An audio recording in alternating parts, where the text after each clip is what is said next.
The General Insurance presents Ordering a Sandwich with Shaq and Hall of Fame announcer Michael Buffer. I'm going to have roast beef. What do you want, Michael? Let's get ready for pastrami on rye. Turns out, Michael Buffer talks like that all the time. And it turns out, The General is a quality insurance company that's been saving people money for nearly 60 years. Spicy Dijon mustard. For a great low rate and nearly 60 years of quality coverage, make the right call and go with The General. The General Auto Insurance Services, Inc. Insurance Agency, Nashville, Tennessee. Some restrictions apply.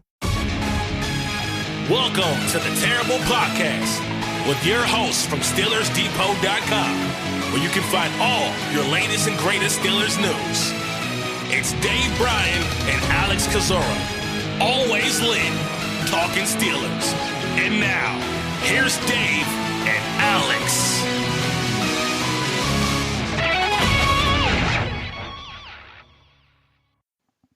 Welcome to the Terrible Podcast, Season 12, Episode number 44. He's Dave Bryan. I'm Alex Kozora, SteelersDepot.com. Thanks for being back with us for this Wednesday, Steelers Nation. Dave, first day here in PA under freezing, under 32 degrees. I know that's an uncommon number over there in Vegas world for you, but it's a little chilly over here. Hope you're doing a little bit better than I am today. It does get chilly over here. I mean, crisp mornings, and it's starting to get over there, but obviously don't get we might get a day or two of snow out here, but obviously not as cold long term as it is there. I'm out here right now trying to put 8 pounds of coffee in 5-pound coffee bags. And you were doing that before Mike Tomlin said that phrase yesterday. I'm literally every day trying to put 8 pounds in 5 pounds. I think bags. your doctor says you probably stop doing that. I know. My wife too. She wants me to start putting maybe 3 pounds in 5-pound bags every day. But I'm built the way I'm built, and that's both good and bad. Yeah, the Folgers expression is the best part of waking up is Folgers in your cup, not 8 pounds of Folgers in your bag. I think it's a little wordier. What a Tomlinism that was out of the blue. Always very good. We'll talk about Mike Tomlin here in a little bit, his Tomlin Tuesday presser. But Dave, I want to start with the big news yesterday. Although not terribly surprising news, unfortunately, Melvin Ingram getting traded to the Kansas City Chiefs in exchange for a conditional 2022 sixth-round pick. Conditions of that pick are not currently known. Not sure if and when those will be uncovered. So Melvin Ingram wanted out of Pittsburgh, not happy about being the backup, not happy about playing behind Alex Highsmith. Mike Tomlin used the phrase specifically yesterday, they want volunteers, not hostages. And so Melvin Ingram shipped out to KC. Yeah, I don't think we're overly surprised, right? Maybe just who the partner ended up being and what they got. And I think we were the only ones to break the news, and still the only ones out there, I think, that have it being conditional at this point. I do not know what the aspect of the conditional part is. A lot of times we don't find that stuff out, unfortunately. The trades normally reported. That's the conditions are never put out on the NFL media side of things there. I'm going to try to dig around with a few more sources here in the next few days and see maybe if I can uncover it. More than likely, and this is only speculation on my part, it's generally related to snap or playing time along those lines, and I think very rarely do you see that be an upgrade. More than likely it's a 6-rounder or it's a round pick unless he doesn't meet certain things. Then it might go down to a 7th rounder. But once again, I don't know for sure, so I don't want to throw too much out there. But it is an important aspect of this trade to let folks know that it is conditional in nature. And once again, we'll try to effort the conditions. Now, as far as who they dealt with and what they got, I can't imagine that they had a lot of people probably knocking the door down there. And there was the report mid last week that the Chiefs had some interest, but if the Steelers had their druthers, they probably wouldn't trade them in conference there, and especially to a team that they still have on the schedule there. You get down to it, though. Do you want? Maybe they had a team out there offering a 7th rounder or something like that, but they probably took the best deal that was on the table. And I can't imagine there were many on the table at that level. You have a guy in Melvin Ingram that 1 sack on the season. Not a great pressure rate, even though it's kind of I was a little bit surprised, I think, to see that overall. And a guy that 32 years old and really a half a year rental there. So they got what they got, and I know a lot of people are probably looking down and kicking some rocks as they walk along today, and that's certainly understandable.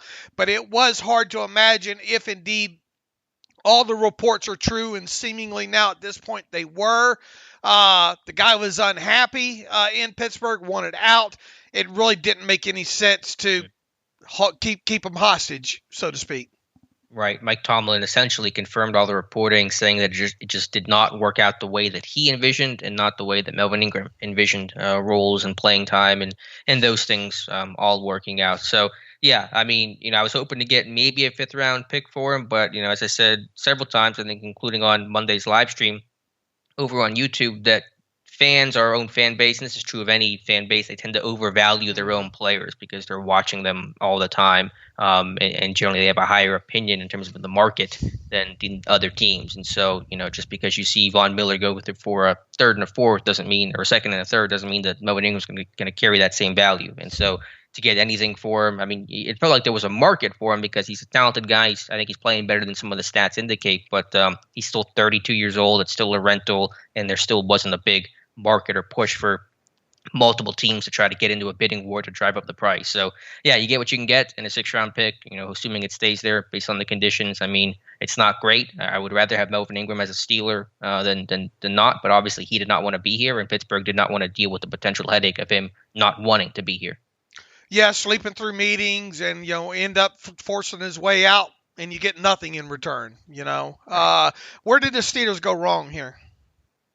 The subject of my terrible take today is, and obviously we don't know exactly how Pittsburgh broached things when they first signed Ingram, when they brought him in to visit and they negotiated the contract, but it just sounded like role was never discussed. And whenever you don't discuss the role and what the plan is, then it's going to lead to the potential of miscommunication and one guy thinking one thing and the team thinking the other. And that seems to be what happened here with Ingram, because obviously he came in and assumed that he was going to start. And it's hard to argue against that, considering he was essentially the starter all summer when TJ Watt had his hold, and it was Highsmith and Melvin Ingram. And so he goes from starting from the moment basically he got here to being the backup, once Highsmith and Watt got healthy. So, Ingram had said that they didn't discuss role whenever he signed. It was just come in and work and compete. And so maybe in the future you need to be more upfront about what your vision is for that role, because this has happened with James Harrison, LeGarrette Blount, Melvin Ingram. I know that could mean losing out on a free agent in the future, because I'm guessing if Ingram was told that he'd be the backup, he wouldn't have signed with Pittsburgh in the first place. But maybe that'll save you the headache of the situations that have transpired, like the one that happened with Melvin Ingram.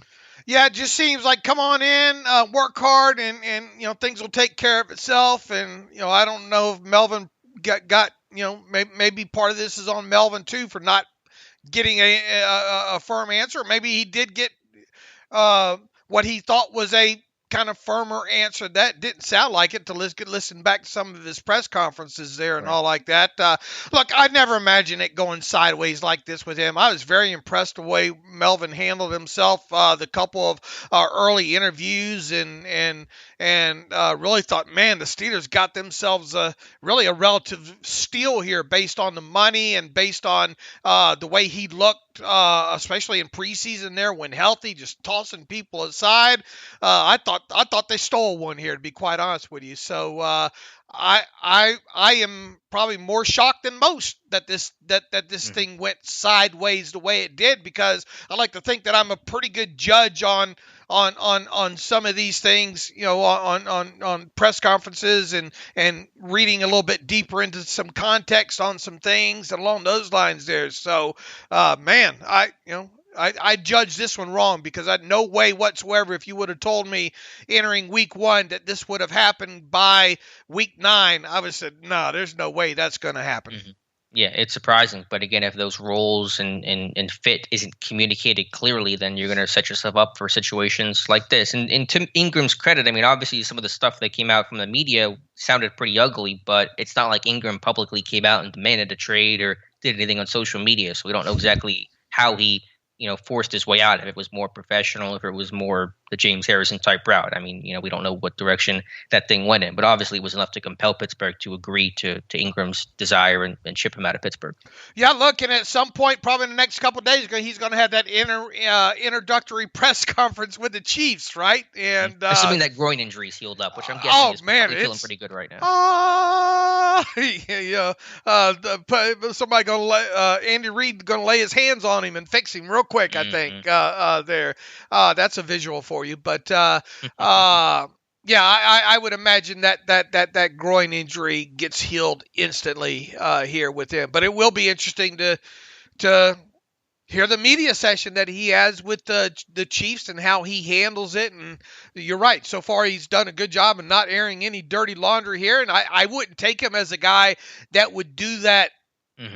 Moving forward, but I never thought we'd be in this position to start with here. So you can bet Matthew, and we'll be paying attention to the Chiefs media sessions the rest of this week. And obviously, when we get closer to the Week 16 game in Kansas City, already have us a little bit of a smaller storyline involved there. For sure. That was the only trade Pittsburgh made at the trade deadline yesterday. There was a report from NFL Network's Aditi Kinkhabwala that said Pittsburgh was interested in potentially adding a defensive lineman to give themselves some depth there with some of the injuries they've dealt with, the lack of return of Stephon Tuitt, obviously Tyson Alualu being out for the season. Obviously, that did not happen. There were some momentary, I won't even call it rumors, but very much Twitter speculation about Fletcher Cox and Shavonna Hargrave, who had a little eye emoji that kind of made you wonder, okay, what's going on there? But ultimately, Ingram out, only move Pittsburgh made on Tuesday. I buy more to the fact that Fletcher Cox was up, and Jay Glazer, I think, reported as much, saying that they were listening to offers there. Look, Hargrave, he's playing well. He's young. They got a lot of, there was a lot of dead money at stake there with him. I don't even think he was on. I don't even think they were, shopping him. I just think that was, and Hargrave admitted he was just subtweeting somebody or something in there. So I don't think there was any smoke around that whatsoever. As far as the Fletcher Cox thing goes, man, you want to talk about, you could make a full podcast about talking about Fletcher Cox and his contract and the way that what the Eagles have done with that, the way it's structured right now. In fact, I think Over the Cap has a 25-minute video on YouTube about that contract and all that's been done with it. That's how unique that situation is with them. Now, the Steelers could have afforded trading for Cox and because his base salary is $1.075 billion, which is exactly what Melvin Ingram's is. So that wasn't the issue here.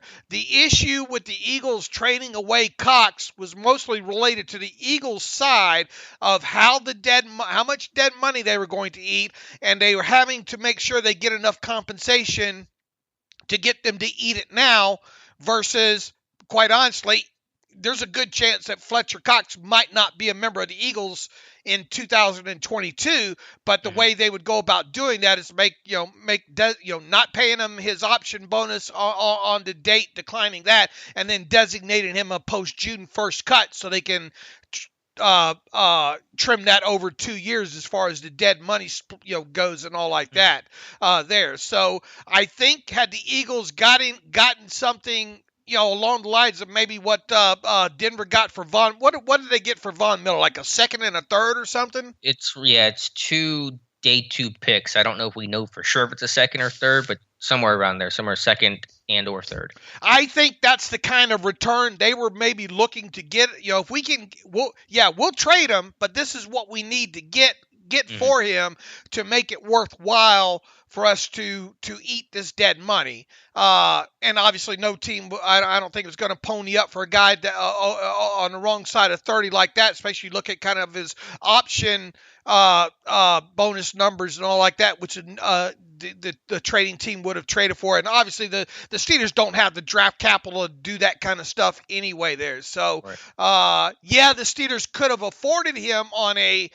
cap basis for this year, but what it would have cost would not have been proactive at all. Sure, agreed there. So that was the only trade for Pittsburgh. A pretty quiet trade deadline day overall. Deshaun Watson did not get dealt. No other major trades. Some smaller one. The Vaughn one the other day was the big one of 2021. Dave, you mentioned draft compensation and where the Steelers stand. You had a great table you tweeted out yesterday that kind of shows the updated draft pick status for 2022. Can you just kind of run through where Pittsburgh currently sits in terms of what draft capital they have or assume to have right now? Yeah, and a lot of this obviously is projected thanks to the work that Nick Corte does over on Over the Cap. If you're not following Nick on the Twitter machine, he does a good job of really kind of week to week updates on some of these kind of guys that are snap related and how they factor into the compensatory draft formula. But here's where we kind of think that they sit now. Obviously, the Steelers still have their first three original picks in the 2022 draft, their first, their second, their third. It's looking right now at this moment that Bud Dupree, considering or assuming he stays healthy right now, is on track to deliver the Steelers a third-round compensatory draft pick. And it's still looking like Matt Filer will deliver the Steelers a fifth-round compensatory draft pick from there. And then the sixth-rounder that the Steelers got in return for Melvin Ingram in the trade, of course, is conditional. So it's important to remember that moving forward, that it is conditional. The Steelers still have a seventh-round original pick on the board, and then they still have the seventh-round pick that they received as part of that Avery Williamson trade roughly one full year ago now. Boy, time goes quick, right? Yeah, he just got cut yesterday. Yeah, he did. Yeah, he did. He tweeted out, "I got cut on my off day as well." Life comes at you fast, but that's that seventh-round pick they obviously got from the Jets. So a first, a second, a 2/3, a fifth, a sixth, and 2/7 right now from where we stand. And obviously the Joe Haig, if he continues to trend on not getting snaps in games, that obviously helps as well. Yeah, he's got to be under, I think, 25% of the snaps this season is the number to watch. Or I mean, he fell under that because he did not play against Cleveland, and so that's putting that comp pick back on the board for Matt Filer there. So yeah, I mean, overall, assuming you get those two comp picks, that's not terrible. I mean, you have 4 picks on day 1 and day 2. You don't have a fourth, but then you have a projected fifth, a sixth, and 2/7. So I mean, for all the trades this team has made, obviously, I think some of that was done believing and assuming they were going to get comp picks, which hopefully will happen. And so it won't be as barren of a draft day as we kind of maybe thought that it might be back in the summer. Yeah, from where you sit right now, and look, a lot can happen obviously in the next the rest of the season that impacts that. Pray for Bud Dupree to stay healthy, and pray for Joe Haig not to play. Right, those are the two keys. Sorry, in lieu of that, send Joe Haig a Christmas card or something like that, or some popcorn or something like that. Does Hallmark have that section? I don't know if there's cards for that. Formula? Yeah. Okay. Thank you for not playing and impacting the compensatory formula card section. That's next to, I think, Grandma. I think it's from Grandma, and then next to it's the comp pick formula section. Double check. Check your local stores. There you go. But yeah, so that's where the draft pick's at. So, all right, we'll get that trade stuff out of the way. Let's talk about now where the Steelers go from here in terms of edge depth behind Alex Highsmith and TJ Watt. Tucker Charlton officially signed to the 53. He's going to basically become that new Melvin Ingram, that rotational guy who can kind of move around a little bit. He played 10 snaps against the Browns on Sunday. Of course, Derek Tuska's still on the team as well. He should pick up a couple of snaps per game, primarily here as a special teamer, because Charlton does not play on special teams, just in the way that Ingram did not play on special teams. But that's going to be the depth right now. Mike Tomlin said the way that Taco had played against the Browns and getting to know him made this team a lot more comfortable in dealing Ingram to the Chiefs on Tuesday. Yeah, I think that's confirmation bias. A little bit. Look, Taco did play well. I mean, yeah. But it was only 10 snaps, and I think Jonathan Heitritter did a fantastic job of breaking that down on Steelers Depot yesterday. If you haven't gotten a chance to go over there and read that post, make sure you get by and read that. But it is it's a 10 snap sample size there. We need more than that. He did play well. So obviously he's been around the team on the practice squad for several weeks now. He's been able to, obviously learn what's going on defensively. That gives the team more confidence moving forward with him. Mike Tomlin, talked about how he's long, how he's athletic, how him being playing both outside linebacker and defensive end in a 4-3 in the NFL usually means like players like him have heavier hands. He does. Kind of said it should help him in the running game, a la, and then even threw back Melvin Ingram as kind of a comp to that. He's got to show me a little bit more to be in the Melvin Ingram category, I think. But the initial returns, at least this past week against Cleveland, against a pretty good tackle, or a good tackle at that on that one side there in Wills, I thought he represented himself well. But let's not kid ourselves and immediately say, we just, shipping Melvin Ingram away is no big deal because this team has Taco Charlton. No, I agree. I mean, Charlton's a downgrade from Ingram, no doubt about that. But I just thought he looked comfortable for playing on the edge, because he's a big, long guy. He is. Playing on his feet and in space. He just looked comfortable doing it, dropping the coverage once or twice. So just kind of, and he moved around. I mean, he was playing both sides. He played off ball. I mean, he played with his hand down. So, I mean, he moved around quite a bit. So it was some of the stuff they do with Ingram.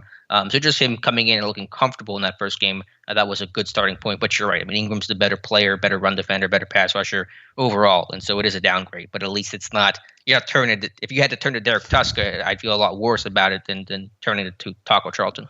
True. And look, I mean, you go back, I don't know if you've looked at it from how many angles you looked at it from. Did Taco Charlton, we talked about this, I think, on the live stream, didn't we? Yeah. And Jonathan's in that camp. I don't think Elias Sports Bureau. I don't think I impact. I have gotten stats changed before, though. I have gotten credit for that in the past. And just to be clear, you're arguing that Taco forced the fumble on Jarvis Landry, not Joe Schobert. That's the point you're making, right? Right. I think that really needs to be looked. I just don't think there's a definitive enough. I don't think there's enough definitive there to change it. But boy, it sure looks like in the all 22 that Taco comes by and takes a right-handed punch at that thing, and then that's when that ball comes out there. So, but look, I mean, around the fact that we are talking about did he do that is a positive on the Taco Charlton. You know what makes me think that he did not force that fumble out? What's that? Because he was the last guy to realize that ball came out, because he didn't know. I mean, he used to look at his reaction. I mean, he's the last guy to realize. I think if he had punched that out, I think he would have known right away, because he's literally the last guy on defense to know that ball came out. All right. Well, I do like, more than any way, the takeaway here is, as Mike Tomlin likes to say, ball hunting. Mm-hmm. Yeah, and just the effort to be in that area too, and just run to the football and try to make a play.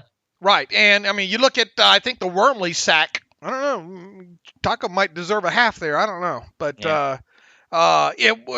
once again, not a large set of snaps for him, but the snaps that he did play were A+,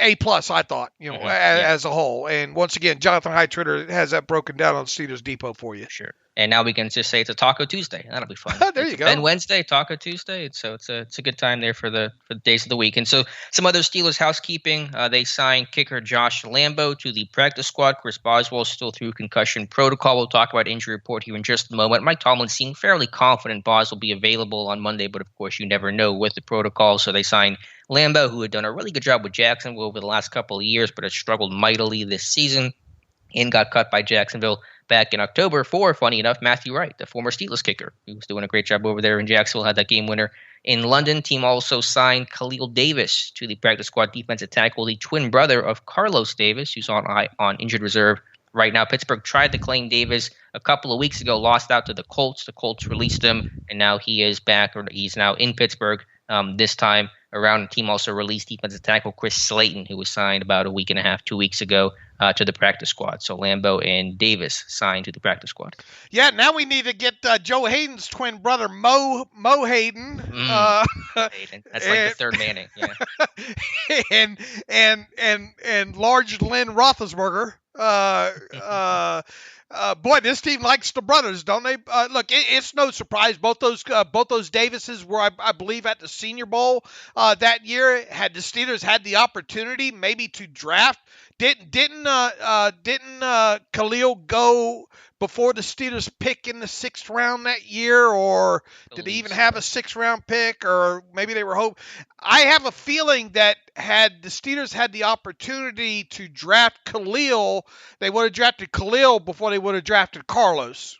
Right. Khalil Davis went 194, and Pittsburgh picked at 198. They took Antoine Brooks with that selection, if you're wondering. Okay.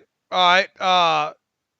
Because, look, they had their eyes on both of them, I think. Both of them, I believe, were at the Senior Bowl that year. So now you have both of them, and, obviously Carlos is on IR. We don't know the seriousness of that. Is it just going to be 3 weeks?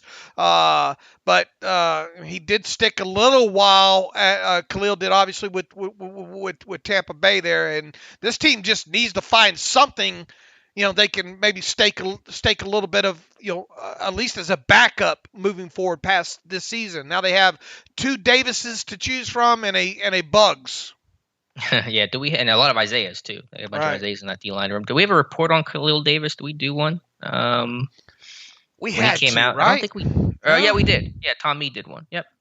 Good old Tom. Yeah, good job, Tom. What did he give? He said the late day 3 pick, said best fit will be as a rotational backup interior defensive lineman in a 1-gap scheme to allow him to shoot gaps, disrupt lanes, and get after the ball. So that's the skinny on Khalil Davis. All right. All right, Dave, let's talk about Mike Tomlin. Had his press conference on Tuesday, starting with the injury report there. Not a whole lot to note, which is always a good sign. Again, mentioned Chris Boswell going through protocol, but said nothing alarmed them about him going through protocol. So, again, it sounds like with the extra day especially that he'll be good to go. Of course, Josh Lambo will serve as insurance on the practice squad. Also mentioned Eric Ebron working back from his hamstring injury. And that's all the things I believe he mentioned. So we'll see what the report looks like today. I'm sure guys will have some days off, especially with that extra day on Monday. But overall, this team in good shape. Tomlin did not mention Kalen Ballage, by the way. He apparently had injured ribs coming out of the Browns win. Right. He did not mention him, and I think those are the only 2 coming out of the game that Mike Tomlin bumps and bruises associated with play that we usually get that every week there.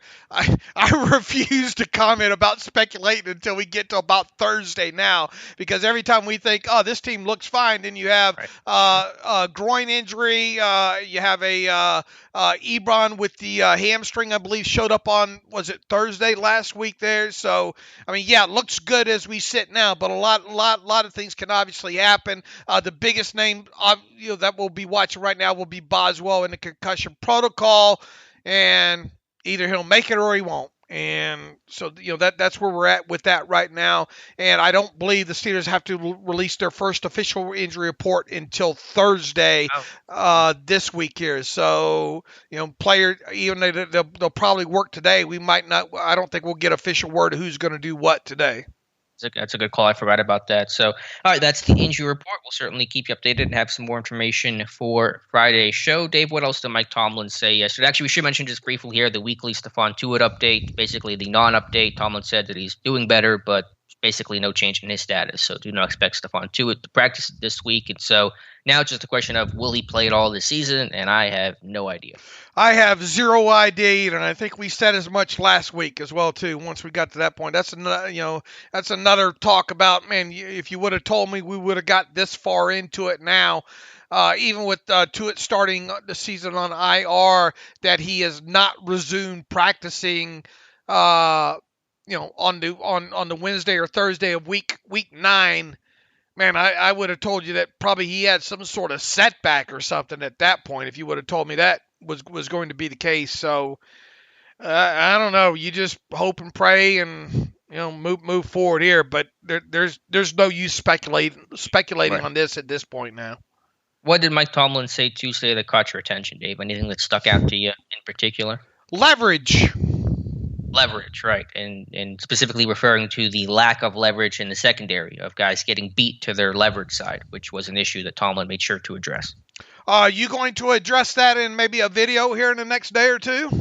Yeah, I found a couple examples. I think I found three just going through the tape, just watching it casually. One actually was posted today, which was a positive play overall, the Minka Fitzpatrick fourth down breakup. That was Cam Sutton losing leverage. He's supposed to have inside help there, lost it to the inside, and Minka had to bail him out with just an incredible play. I mean, we knew that was a good play, was a clutch play, but just knowing what his assignment was at deep half to come across the field to make that play and drive on the football was just fantastic. But a couple more examples of that. I know when T.J. Watt got beat by Jarvis Landry. That's an impossible matchup to win, but Watt has inside leverage there, and he got beat to the inside. So you have to at least use your leverage to your advantage in the situation to try to have some sort of chance to compete on that play. And there's another example or two of leverage being an issue. So, yeah, I understood what Tomlin was saying when I went back through the tape. And obviously, Tomlin talking about the penalty component of play right now, and offensively, this is already an offense that needs a lot of things to go right on any given possession, right? And you throw in these penalties they get, whether it be formation, whether it be holding, what have you. Any offense doesn't need penalties, and this Steelers offense absolutely does not need penalties. The way they're built to move the football right now there. So the penalty component of offensive play is slowing down, which is really good progress for us. But there's still some negativity there, and I think Mike Tomlin made sure to highlight on that. Sounds like they're going to bring in potentially they're going to do whatever they feel they need to do to help with this problem, and I liked hearing that. Potentially, maybe even on kind of a little bit of a longer week here, having some referees, I think, at practice this week possible. Yeah, Tomlin, I think, said that they planned on doing that. Tomlin talked about the big overall picture of how Pittsburgh won on Sunday, and I think it's something we all understand and realize. It was two components: A, how well Pittsburgh minimized the Browns' run game, and then B, how well Pittsburgh's offense ran the football, consistently staying on schedule. He said, quote, Tomlin did, "I thought the run game component was a significant component of the matchup and the reason we were able to secure victory. Cleveland is elite in terms of the ability to run the ball, but also the ability to stop the run. We were able to run the ball and stay on schedule on offense in the manner of which we would like to do." And I think that sums it up well. We talked about that immediately after the game, winning the trenches, both sides of the football. Just how physical and just how much that Steelers O-line bullied Cleveland, putting guys on the ground, being physical, getting movement, first and second level. Really, really impressive. Their best performance in terms of a run blocking standpoint. I would even say it was better in this game than it was against Denver, to be honest with you. 1976 football, right? I mean, yeah, very old school. Winning in the trenches. And I tell you what, man, the aspect of getting that all 22 tape and normally when it comes to offensive line play, the end zone view is really the view that you like the most when it comes to trying to evaluate some of this. I'll tell you what, Alex, there's some wide all 22 shots of this where you say, my God, look at the offensive line, the push that they're getting off the snap of the football. I think that's one of my main takeaways from going through the offensive all 22 tape was, man, these guys were firing off the ball in this game, and not a lot. I mean, there was some, obviously, of Najee getting hit in the backfield, but there were a lot of other plays where Najee's 2 yards past the line of scrimmage before he's even getting out into it, having to make a decision in there. So I thought it was really, really noticeable in the run blocking aspect of this game of how those five guys were firing off the ball, and they're just a huge, huge push overall, and that really stood out to me. Yeah, the displacement, the movement they generated, to me, is the most impressive thing. I have a video on that on Steelers Depot tomorrow. Quick side note here. I'm sure by the time people are listening to this, everyone's already heard the news, but according to Tom Pelissero of NFL Network, Packers quarterback Aaron Rodgers tested positive for COVID and is out for Sunday's game against the Chiefs. So a huge storyline right there, just as a quick sidebar. Yeah, absolutely it is, and we kind of need the Packers to beat the Chiefs, but wouldn't hurt. Wouldn't hurt. So sounds like maybe Jordan Love will get the call up there. Yeah, and I'm going to jinx things here, so I apologize in advance. And not that I'm necessarily blaming anyone for getting COVID. Obviously, you can do all the right things and still, test positive. But no Steelers have tested positive for COVID this year, and so they're really. I know. But hey, if they do it, then I don't have that kind of power, I promise you. It'd just be coincidence. But just kudos to those guys for really just trying to focus on doing the right things to take care of themselves and make sure that they're staying healthy and not putting any teammates in jeopardy. So kudos. So far, so good.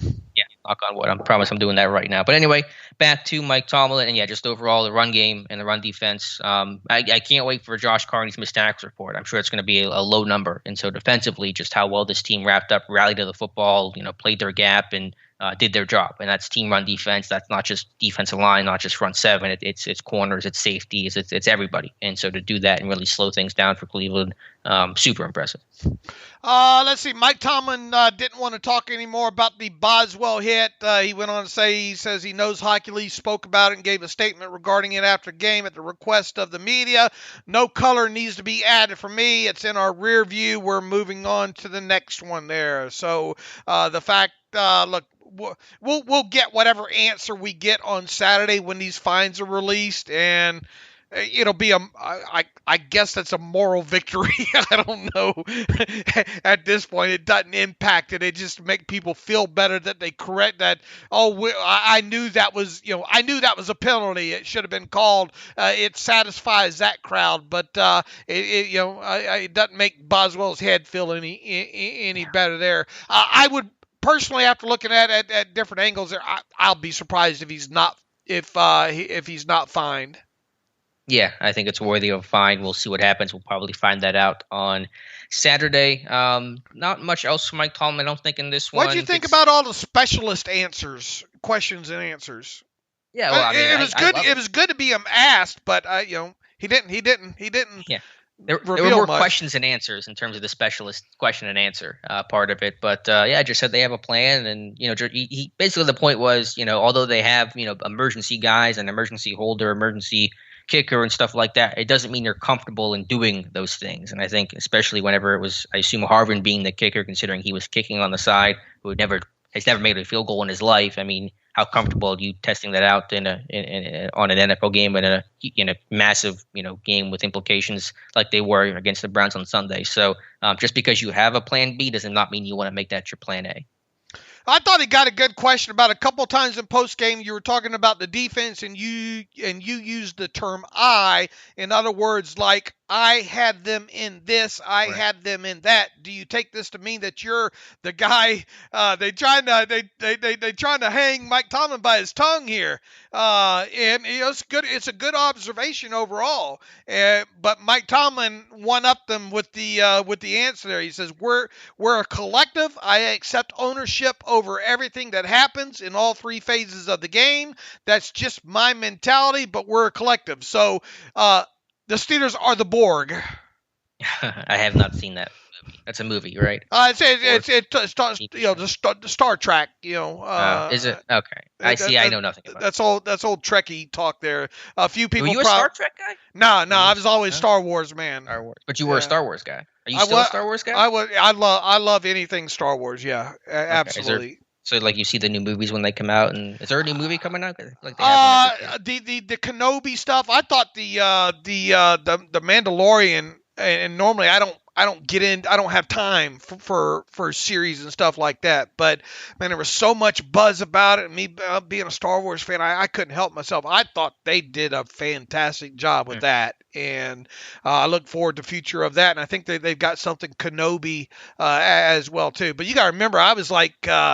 Man, when was Star Wars? 78? Yeah, you were just. That was like. I was like 10 years old, and that was just. I mean, that's mind blowing. As a kid, man, they had Star Wars trading cards and from Topps that I collected, and I still got some of them. You'll probably get those someday. They're probably in this box of mine that have your name on it for, but. Action figures, all that kind of stuff there. But yeah, I was huge. I was not. Now I would occasionally watch a Star Trek episode and all like that, but I was more into Star Wars. Gotcha. Well, I was team neither, but appreciate anyone who likes either. But yeah, Tomlin. Yeah, I couldn't tell if it was just him falling on the sword when he talked about that I was making those calls or I put the team in those situations or not. But I think at this point we all understand Tomlin has a pretty massive influence on this defense. Sure. And, he's At least, him and Butler are 1A, 1B in terms of like who's calling and game planning these kinds of things.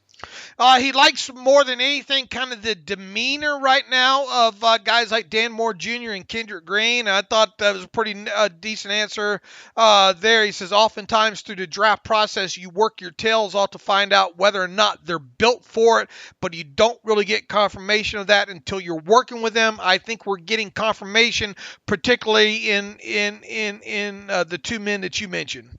Boy, their whatever they use for a transcriber might be as bad as ours, Alex. This says, I think we're getting confirmation, particularly in the 2-minute dimension. Maybe that's a Star Wars thing. But Tomlin's actual words were, I think we're getting confirmation, particularly in the 2 men that you mentioned. So we caught them running some stuff through a transcriber there, I think. Yeah. Tomlin was asked about that. Does he notice or does he care about the confidence in this offensive line? And he kind of downplayed it and said this group's always confident. But man, you watch these guys. I mean, they're pumped up. You watch Kevin Dodson celebrating like a little kid when Najee scores. You're seeing Dan Moore fist pumping when he puts a guy in the ground. I mean, I had the article yesterday. I mean, this offensive line's playing with a lot of swagger, a lot of confidence. I'm not saying they weren't confident before, but they're just kind of seeing and recognizing the fruits of their labor, and they are just feeling it out there in the best possible way. And I think you're just seeing this group grow and put in all that work and struggle and make mistakes, and now it's finally coming together for them. And they're playing like a group that's feeling like it's coming together for them. There is some cohesion that you can see in there, and we talked even the other day in the Monday show about a much better game for Kendrick Green this time around. Trey Turner probably had his best game in years for the Steelers in this game. Now, look, I mean, there's still a lot that needs to be fixed in there, but boy, once again, from the all 22 aspect there, if you just pulled somebody off the street and said, what's the thing that sticks out about the Steelers offensive line, not knowing the cast of characters and all, I don't think how anybody doesn't look at that and say, man, look at the push that unit's getting. So this is obviously a group that didn't get a lot of time during camp and the preseason due to injuries there, and now they've had a good run of games together, and there is the cohesion there, and hopefully these guys can stay healthy and continue to build that kind of stuff. And if they do, you would think that you're going to see some more minor strides moving forward in this, and kind of plays, I guess, into our next topic there. Unless there's an injury right now at this point, it's hard to envision a guy like Zach Banner getting on the field right now. You're right. And Mike Tomlin was asked about that point blank. What is the path for Zach Banner to dress and to play? And Tomlin's answer didn't say a whole lot, but he said, quote, he needs to keep doing what he's doing. He's healthy. He's been given clearance. He needs to knock the dust or the rust off and prove that he's a viable guy that can help us win a game. But I mean, I don't see him starting because his front five is playing well. And in well terms enough. Of backup, well enough, but improving. Certainly not. You're not wanting to make a change right now. And then in terms of backup value, Joe Haig's a swing guy. He's more versatile, and so Banner does not have a home there. And this team's not running any sort of tackle eligible or 6 offensive line groupings out there. So I just don't see what circumstances will change unless there's an injury or someone struggles massively to compel this team to put Banner in the lineup in any sort of capacity. I mean, right now you have to dress Joe Haig over Zach Banner, right?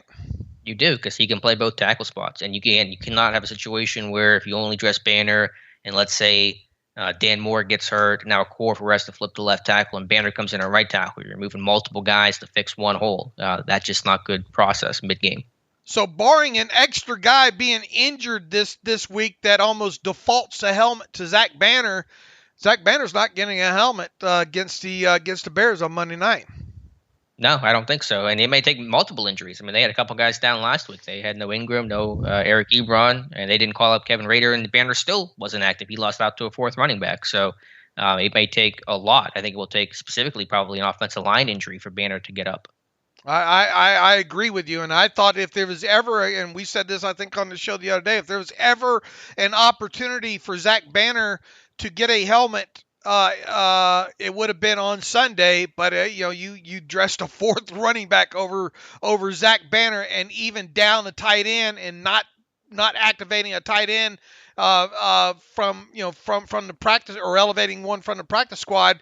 Man, if you can't get one then and you're healthy, it is probably going to take an injury at this point for Zach Banner. I'm knocking on wood now too, so hopefully that doesn't happen there. But not the way we envisioned this going for Zach Banner after he signed that contract during the offseason. Right. Yeah, I mean, does he get carried through the offseason? I mean, I think so, considering that Okorafor is a free agent and, those kinds of things. But obviously this team has not gotten anything on their return. And maybe that was just because, obviously Banner had the setback and wasn't ready for week 1. But still, I mean, the point is the guy hasn't played since, as you said, September of last season. Right. So we'll see what happens with his future right now. But anything else from Tomlin on Tuesday that we need to go over? Let's see. What else did he have to say? A lot about the specialist. Asked about. Are you concerned about the amount TJ and Alex Highsmith are playing right now, and how much will that be mitigated? Are we talking 10 more snaps? Actually, Tuska played a handful as well. What did he play? Like 4 or 5? 5. Is that enough? Or do they need to get a little bit more out of Taco to get guys like TJ?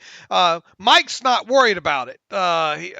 He says, do you feel like the amount used so far this season with Highsmith and TJ is sustainable? Tomlin, of course, says yes. He's not going to admit to anything like that. But do you think they need to get a little bit more from guys like Taco and Tuska?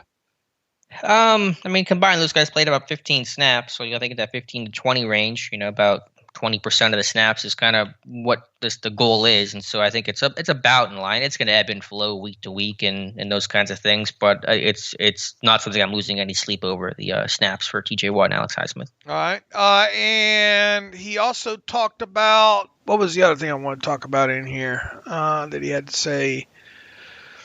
I'm not finding it right now. We'll jump back to it if I think about it. Should mention some other news here. The Steelers announced yesterday evening that they will wear their color rush jerseys on Monday night on primetime football against the Chicago Bears. They are 6-1 all time wearing those very cool looking color rush jerseys, and so you'll see those Monday night at Heinz Field. Absolutely, and their one loss came without Roethlisberger, right? It was to the Bills. A few years ago. So Roethlisberger would be 6-0 in them, right? I believe so, assuming he's played all those other 6 games, which I think he did, but I don't remember each one off the top of my head. But yeah, they wore him last year to beat the Ravens, I think in the second meeting it was, I want to say. So yeah, good luck and a good charm. And so hopefully that continues against Chicago. And their Steelers are opening up at 6.5 point favorites over the Bears? Right. 6.5 as of Tuesday. I don't know how much that it probably moved about a half point at some point either way. I would think it would come back to maybe about 6 points by about kickoff time there. All right. Dave, I know we talked about the offensive line a little bit, what we saw on the tape. Let's talk about what we saw in kind of just overall our film study of this game since we started watching it on Monday. What were some of the big takeaways aside from the offensive line's run blocking performance when you watched all 22 of the Steelers-Browns game? We already talked a lot about the offensive line there. I mean, I think on the defensive side of football, there's some gap issues that need to be addressed still. I think they got away with. They obviously, as a whole, played very, very well against the run. That was the different one of the. Tomlin was right. I mean, both sides of both teams' running games and how the others defended, or how the offense was able to run the football and how the defense was able to stop the Browns' run was a huge component of that game. Boy, Deontay Johnson can separate. I think we spent some time talking about that maybe on the live stream the other night there. That guy can stick his foot in the ground and really get a lot of college open separation, if you will. So that was obviously one thing that stuck out to me in that game. I like the way they used some of that motion and misdirection in this game. I thought that had some influence there.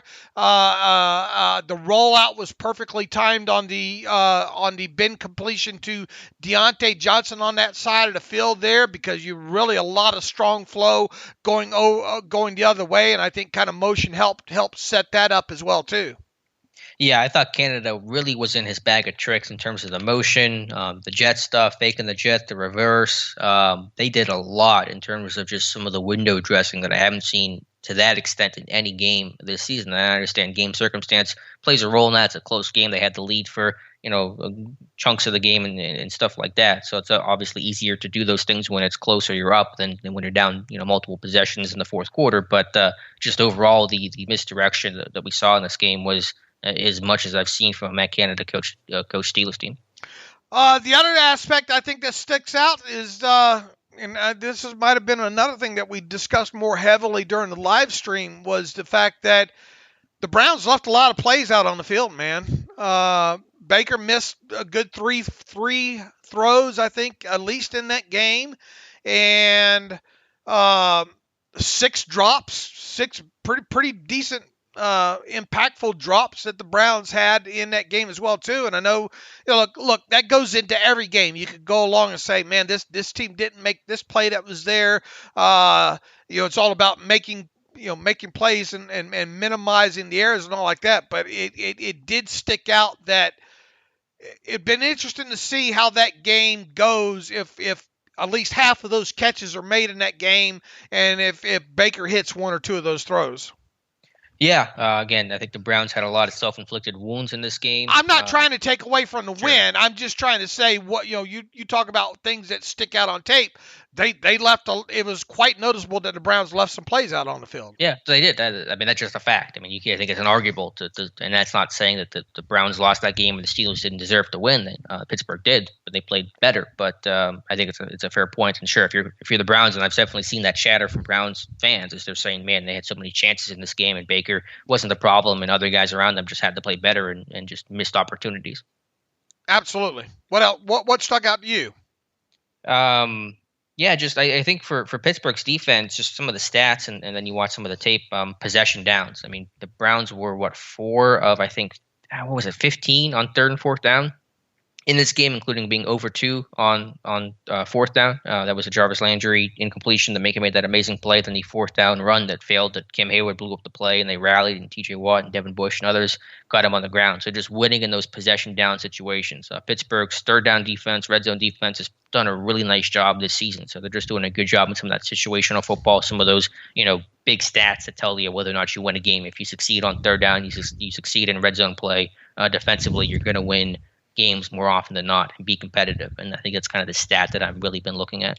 And I think the fact that they were so good against the run there set up a lot of those opportunities where they were able to pin their ears a little bit back more on those 3rd downs there. So a component of being able to stop the run was getting the Browns, and Mike Tomlin made sure to highlight this, getting the Browns behind the chains more in those situations. And that really, I know I was going to talk about with Tomlin, not overly concerned just yet still about the lack of turnovers there.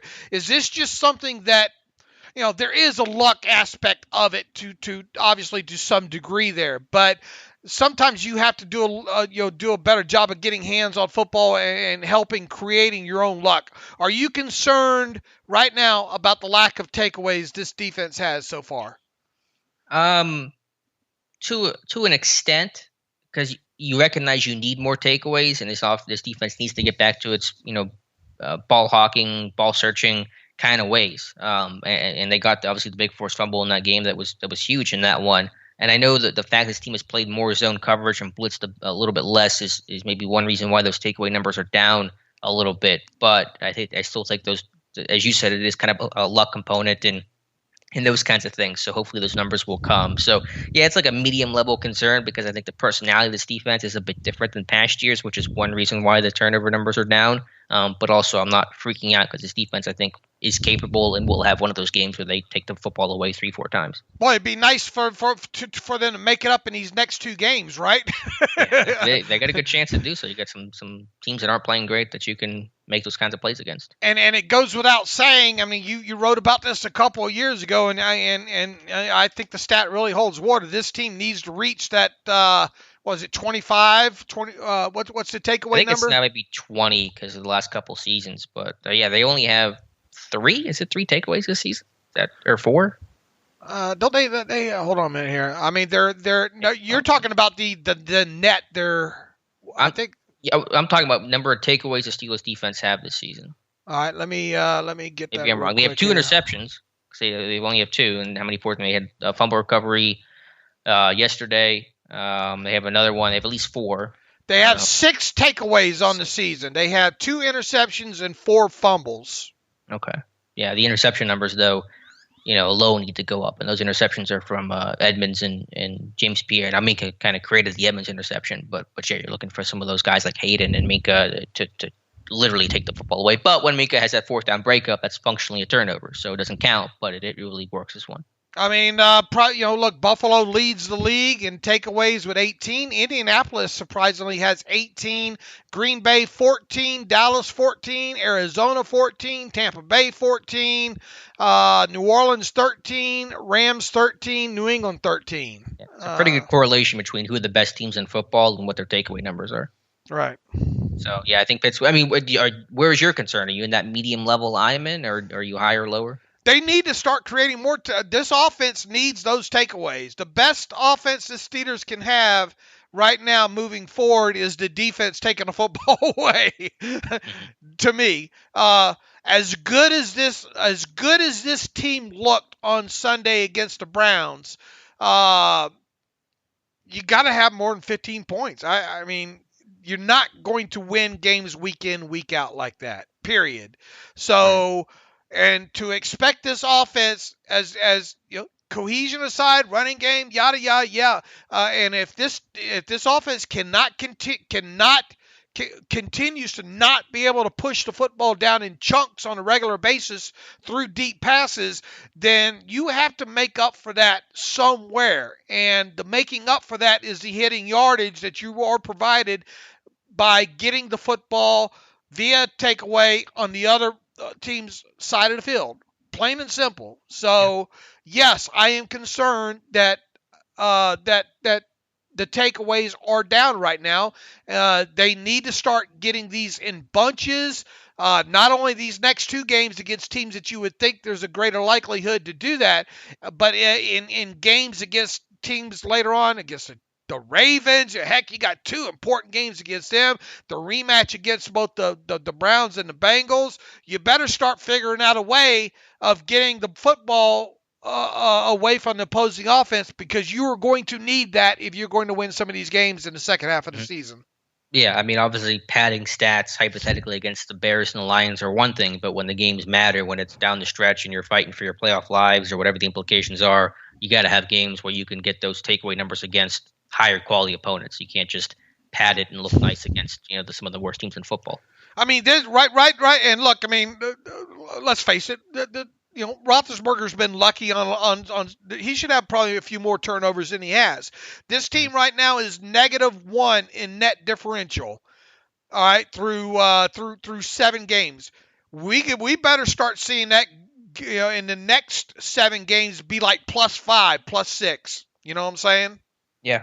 I mean, -1 is not going to be good enough. They cannot end the season -1 and expect to be anywhere worthwhile. And look, I know that sounds like, I think Mike Tomlin's done fantastic job with his team so far. The fact that we're sitting here, I look back at my preseason, I do that post every year, preseason prediction, and I do the whole league, and I try to predict the outcome of every game, not only the Steelers, but the standings, the whole 9 yards. I do that every year. Coming out of the game against Cleveland, I had the Steelers at 4-3, but I had losses to Buffalo, losses to Green Bay, and losses to Cleveland. I had them beating the Raiders, the Bengals, Denver, and Seattle. Obviously, that's not the way it went down, there. But this team is 4-3 right now, and the way this team got started to the season, some of the play, especially on the offensive side of football, and really on the defensive side of football as well to some degree there, you really wondered if they would be there at this point. So the fact that this team is 4-3 right now, I think it is a testament to some coaching that's gone on, some development with this team. So absolutely kudos. But as I mentioned in my terrible take yesterday, Alex, These next two games are games the Steelers should win, and I don't care if they win them by 1 point or 101 points. They better win these next two games. If they don't, then it really dilutes what has happened over the course of these last 3 games, right? Because they're on a 3-game win streak right now. So now's the Mike Tomlin, I think, really had a great quote that needs to be underlined. There is we've almost at the halfway point of this season right now. We've identified these problems. We got to fix them now. If not, then they become a detriment to this team moving forward. Into the second half of the season there. Yeah, you just can't talk about them anymore. Talk about them enough. Talk about penalties every single week, and they got to get fixed. Tomlin had a quote that I'm surprised didn't gain more traction. He said, "I'm going to put the hammer down." I mean, that's a little strong. I mean, I appreciate that, but I was surprised that didn't get more play nationally. Look, if you're a Steelers fan right now, your glass should be half full right now, more than half full, as far as an optimism aspect goes. Because once again, they're on, as Mike Tomlin would like to say, they're on the rise, right? You got some momentum here. You got a 3-game winning streak.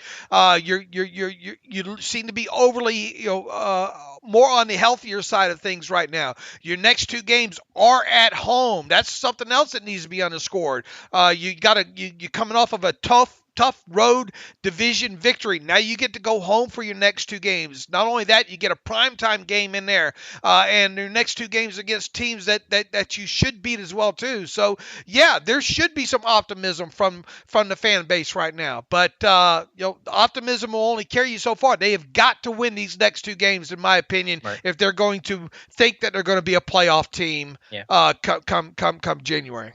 Especially as the schedule toughens up after those games, because you want to have that cushion of being 6-3. So if you do drop a game or 2, then you're not, 5-4, or whatever the case is. You know what I'm saying? So I mean, you want to be in that situation where you have a cushion if you do lose a game post Bears Lions. What else defensively kind of stuck out to you overall? Once again, it was very noticeable how well they played against the run. Statistics just bear that out.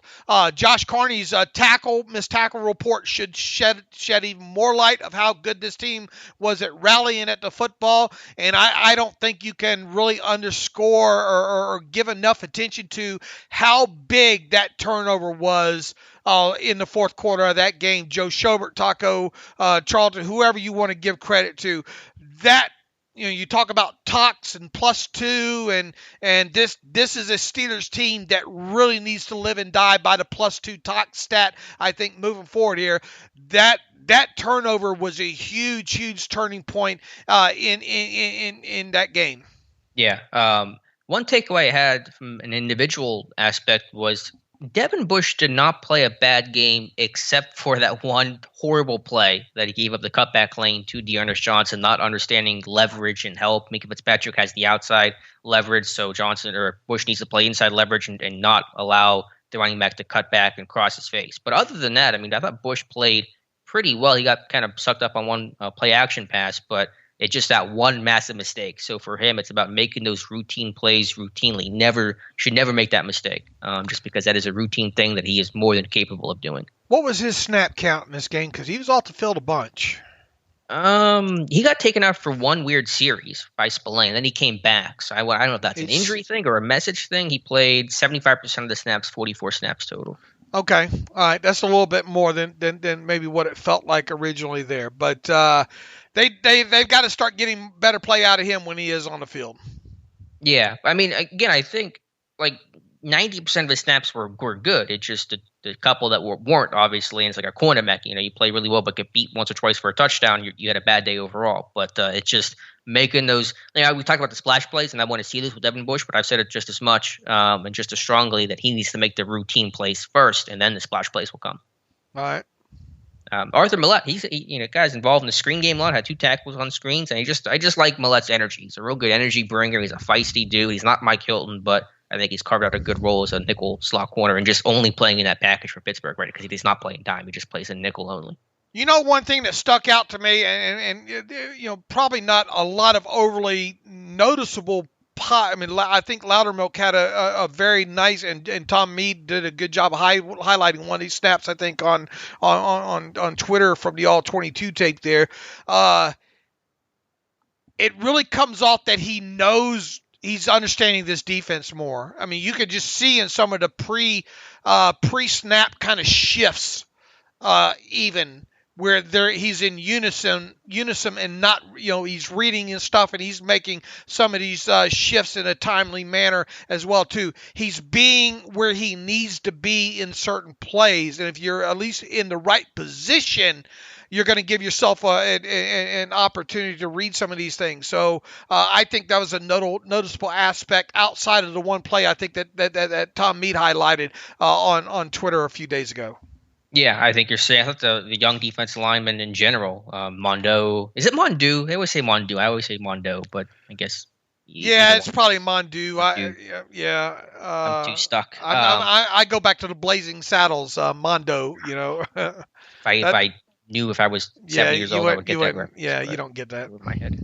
Loudermilk Bugs played well, and what I liked most about Loudermilk, that was a great example by Tom showing how well he contained his gap. But there was that one. I think end of the first half, it was 3rd and 15 or something. They threw a little dump off pass or a screenplay, and Loudermilk chases the football, makes that tackle 11 yards downfield. And so that's what happens when you watch Kim Hayward and you see him make all those effort plays out in space and chasing the football, having fanatical efforts. So I love that play more than anything. That's him just buying into what it means to be a Eagles defensive lineman. It's about running the football, playing with heart, playing with effort, straining, and finishing plays. And so I think he's kind of understanding that now.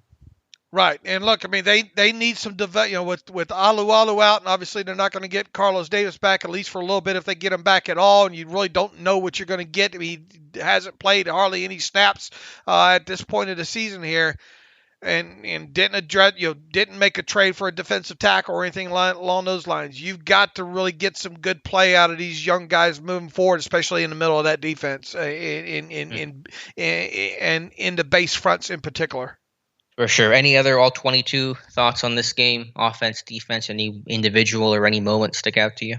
Yeah, I probably have a little bit more on Friday. I've spent more time on the offensive side of football than I have on the defensive side, so I want to look at more some schematic things and all like that and focus a little bit more on guys like Bush that you mentioned and all like that. Yeah.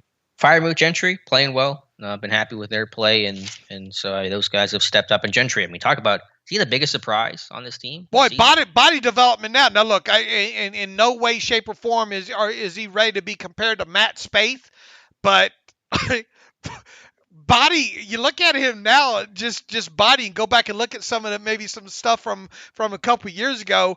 He looks like a Matt Spaeth tight end right now. Now, unfortunately, he runs routes like Matt Spaeth too.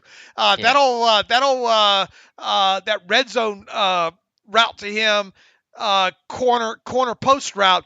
There's not a whole lot of nod in that. Yeah, it's a big long nod. Yeah. Right, but I mean, from all other elements, he has developed as a run blocker. So that's obviously nice to see there as well too. He looks more like a Matt Spaeth tight end. Trust me, he still has ways to go in his development, but boy, is he night and day different than he was as a rookie right now. So kudos to him because, and I think I said this on the live stream the other night. It's nice to get surprised by some of these players going into the offseason or into training camp this year. I kind of wondered if Gentry was going to survive and make the 53. Me too. Yeah, I mean, I had him off my 53 for even the first half of training camp until I realized that he was playing so much over Kevin Rader, and I put him on there about halfway through. But, yeah, he's gone from afterthought. I mean, the guy played like 50 snaps his first 2 years, had a knee injury sophomore season, to being a valuable asset, a bit player, but still a valuable one for this team. I think we said this the other day on the podcast as well too.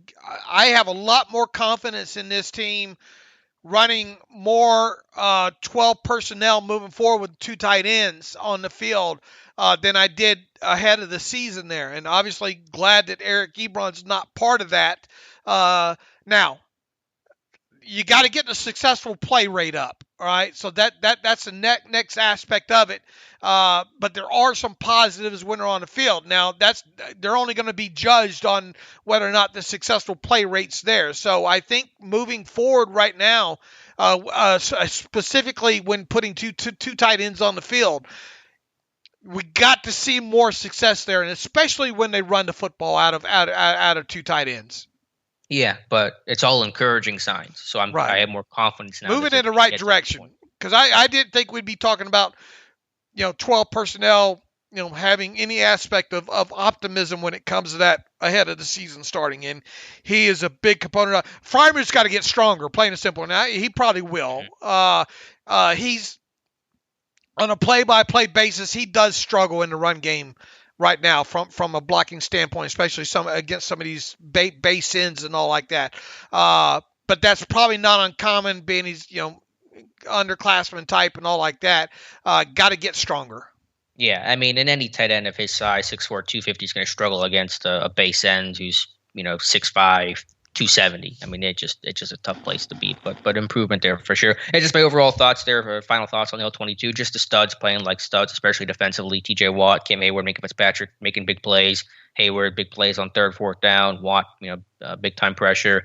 And then Minka Fitzpatrick with the fourth down play. And he had some good open field tackles on Chubb too. I know his tackling's been kind of knocked this year. It's about the same as tackle rate as he had last season. So I think we just kind of be blown out of proportion, one or two missed plays. But his tackling, I think some of those second, third level tackles in open space all season have been really, really good.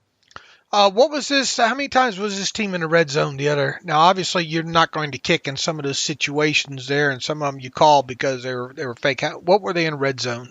Let me pull up the stats here from ESPN. An ad may play here because it likes to do that. So just apologize in advance. Oh, it's already moved to the next week. Let's see. They obviously had the Pat Freiermuth touchdown. 204, right? All right. Yeah. Thank you for all my vamping, and then to get there. Yeah, 204, and the Browns were 1-2. All right, so got to have more points, man. Got to have more points.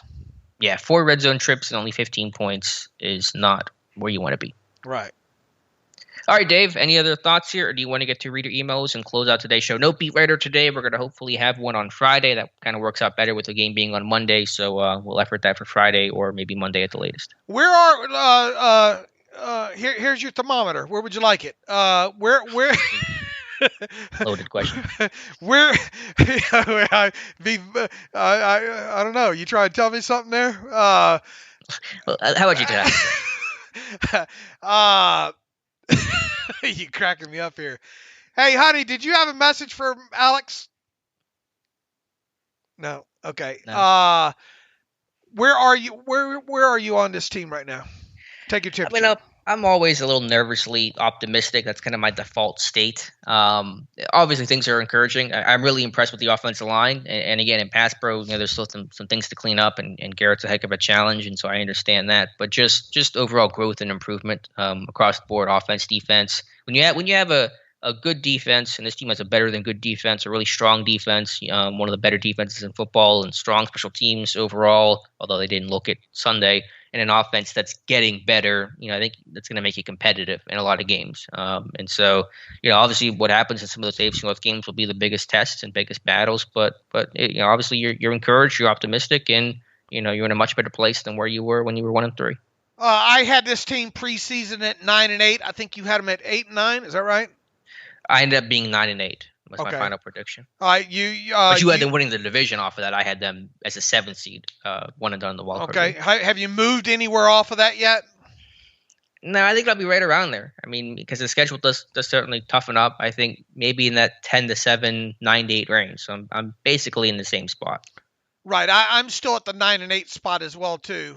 Maybe I shift that to 10-7 if they take care of the business the way they should in these next 2 games. Because look, I mean, once again, if this team gets to 6-3 going into that Chargers game, nobody's going to wish for them to go 4-4 at that point moving forward, but they could afford to go as long as they don't have a losing record in their final 8 games. Then that's a 10-win team, man. And I mean, 10 wins you would think would get this team in the playoffs. You would think, yeah. Let's, if you have a second here, let's just kind of go through the exercise. Let's assume they beat the Bears and the Lions. That's a dangerous assumption. But let's yeah, for a second. it is. Let's assume they're 6-3. Will they beat the Chargers on the road Sunday Night Football? I'm gonna say no. All right, I'll say no as well. What about the Bengals at home the following week? Or actually, it's at Cincinnati. I apologize. At the Bengals. I'm gonna say yeah, because I mean, you would think you'd think you split with them there. Okay, what about the Ravens? You better. Ravens at home, week 13, win or loss? Loss.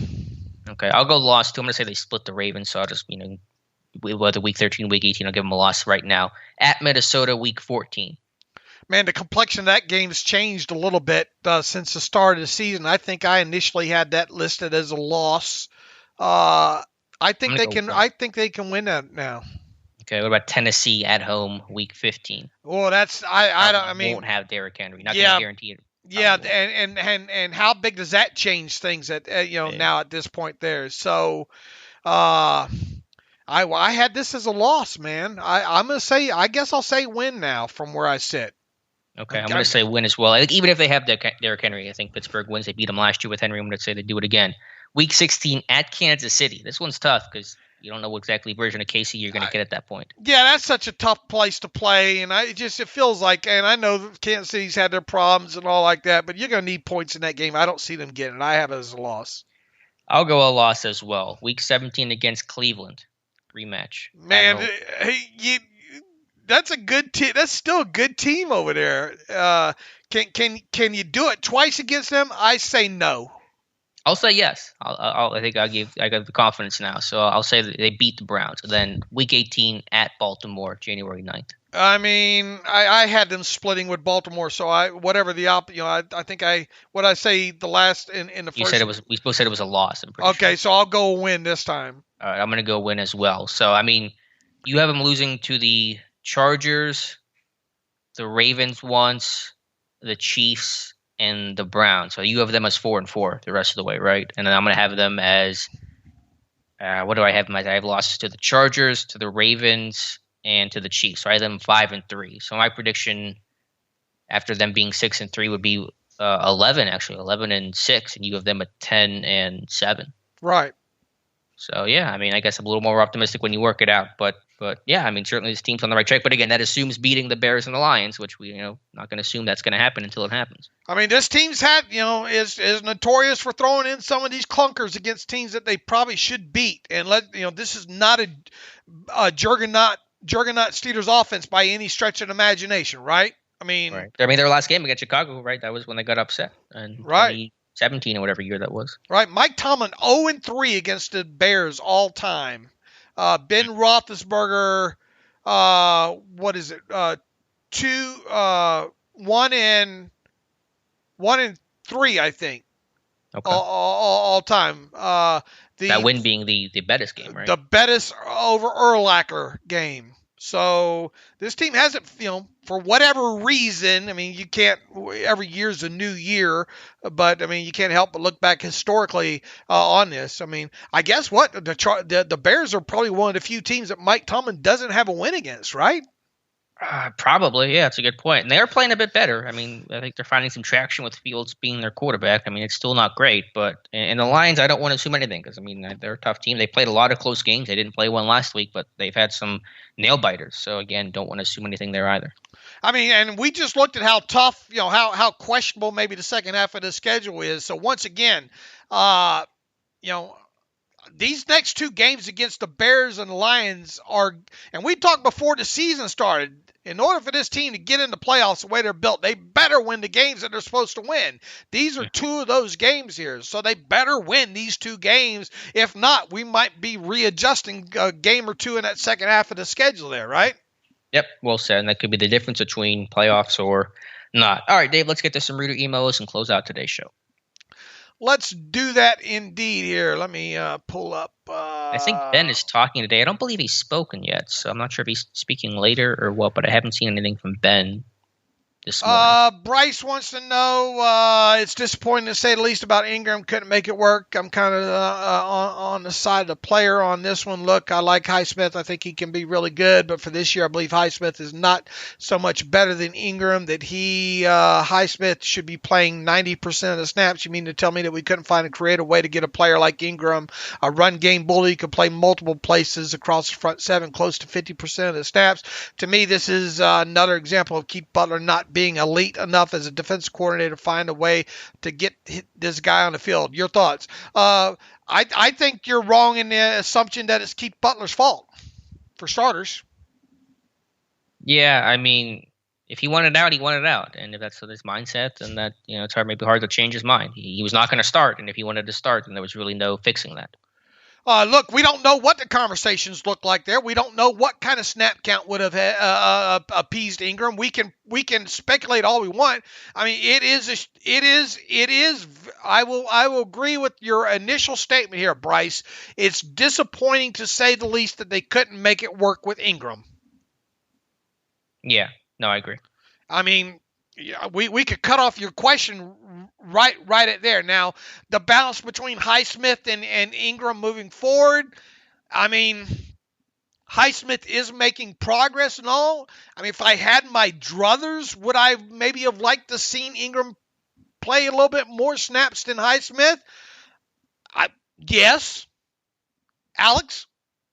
No, I was fine with the rotation. I think Highsmith, I think he's been the better player. I think some of the advanced metrics bear that out, and just watching the tape. I mean, Ingram's played well. I don't think the margin is huge, but I mean, Highsmith is the guy, and as you mentioned, I think accurately so on Monday, it's the long-term future of the position too. Yeah, I mean, Highsmith's going to be your guy for hopefully several more years, and Ingram is probably going to be a guy for just this season. So there's that calculation as well. I want to look at the first, obviously it didn't play against Cleveland. Let's just look at the first 6 games there.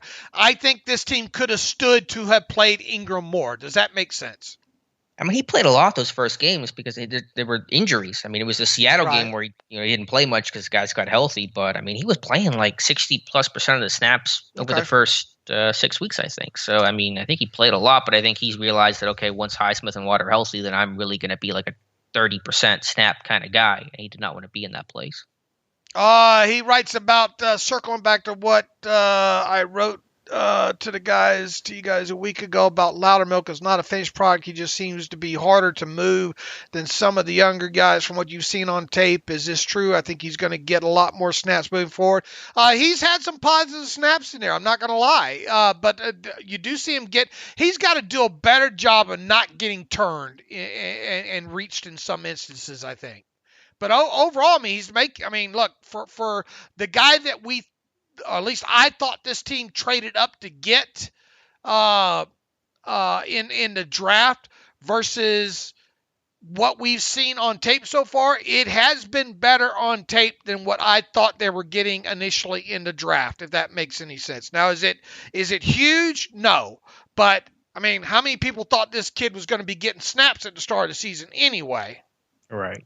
The plan was probably for him not to play much, if at all. I mean, he would be inactive, if Tyson Alualu is healthy, right? If Stephon Tuitt was back, then certainly. Yeah, I think he's played pretty well. My issue with Loudermilk was not that he couldn't play. I think he had that home as that kind of old school 5-tech plugger, but just what's the ceiling with him? And maybe that is the ceiling is kind of rotational plugger, but you want to trade up for that kind of guy. He's like draft capital and those kinds of things. So you just still wonder overall, does he have the pass rush juice, the athleticism to be anything more than kind of rotational backup? People want, a good game will happen like Freiermuth's 4-catch, 40 yards and a touchdown. It was a good game, all right? But and people want to use a small and Taco in the game that he had. People want to make quick, harsh, long-term decisions based on one game, right? Right. That's dangerous to do, folks. I mean, look, take the positives for what they are. The problem is people have so much invested with what their initial projections are on some of these players. and then their fanboy stuff gets mixed in there, and then they automatically want to go to the confirmation bias. Oh, he 4 for 40 and a touchdown. And make no mistake about it, that touchdown catch was a hell of a damn catch. Yeah. Nobody going to take anything away from that. But, look at these things game by game and over time there. I think a lot of people are trying to rush, and let's look at Loudermilk here. There's a lot of important snaps still forthcoming for Loudermilk here, especially with us now at least thinking that the earliest we would see to it would be after the Chargers game now. So you've got the Bears, the Lions, the Chargers, and probably at least one other game before you see to it, and hopefully they get him back. But if you see him at all, which if you see him at all. So yeah, I mean, quick recap here. Loudermilk has played better than what I thought. I didn't think we'd see him at all. So anything that you're getting out of, but these next 3 or 4 games are very, very important when it comes to a guy like Loudermilk, I think. Yeah, just that continual growth. And by the way, again, a quick sidebar here. Don't know if it means anything. Again, probably have an answer by the time you're listening to this. Apparently, according to Josina Anderson, Odell Beckham Jr. has been excused from practice, but Odell was planning on attending practice, and he's been excused for an unknown reason. So he trade rumors about him yesterday. Will the Steelers see Odell Beckham Jr. Week 17? I don't know. We'll see what happens. Boy, what do you do with him? And you know why they couldn't trade him because of his contract. Right. Yeah. I mean, that's way too much for a team. If he was squeaky clean, that's one thing, but he's not, and if he was squeaky clean, they wouldn't trade him anyway. Right. Yeah. So there's a huge catch-22 with Odell Beckham Jr. Right now. And I would imagine based on what happened on social media yesterday, there's going to be some awkward moments upcoming at some Browns practices if indeed he's allowed to participate in anymore. There's no way they cut him, right? Or is there? I mean, I don't know. How detrimental was that? How detrimental was what? All that his dad obviously behind it. Oh, yeah. But yeah, right. I mean, if it's going to be – obviously he's not producing on the field. So at this point, is the distraction more than the on-field value. I mean, the dude had one catch for, 6 yards on Sunday and had an alligator arm that one pass. So I don't know. I mean, if it would not floor me if they just dumped him. This guy might force his way out now, Yeah, right. It just might be the best thing for both sides just to move the heck on. Yeah, I guess it wouldn't be surprising there. All right, Paul Brown writes in, I'll make this short and sweet. With Justin Fields having the tendency to tuck and run when everything breaks down, 103 rushing yards last week, we're going to learn a lot from Devin Bush, he says. He has to step up if the Steelers want to avoid the dreaded sub-500 team loss they've been known to experience practically all of Tomlin's tenure. Paul, yeah, look, I mean, Mike Tomlin hit on quarterback mobility again. If you had that on your bingo card, you can correctly mark that circle off there. That is a component to this. And the thing about Fields is a lot of these aren't designed runs. And that's what scares you sometimes the most. At least you can kind of plan to kind of defend some of these things up. But then when you run it, when you add in the Russell Wilson meets Lamar Jackson aspect of it, which kind of Fields is in the middle with kind of these scrambles there. Ooh, that guy can flip the field in a hurry. So yeah. I to his point, yeah, a guy like Devin Bush needs to be on his screws. For sure. And yeah, I think it's a great point that you and Tomlin alluded to, that it's harder to defend the scramble plays, the out of structure plays, than it is the designed type of plays, which is what Fields is primarily doing, just running to create. And so that's just because you can't play man coverage against that. You turn your back, the guy runs, you're in trouble. But the Steelers are playing a ton of zone, so it might kind of work in their favor. All right, Cosmo writes in, Derek Watt special team value. There was a tweet on Tuesday where someone was saying Derek Watt is being paid to warm the bench and he's okay with it because it makes TJ happy. I replied that it was a stupid hot take that Derek has replaced Dirty Red as one of the best special teamers.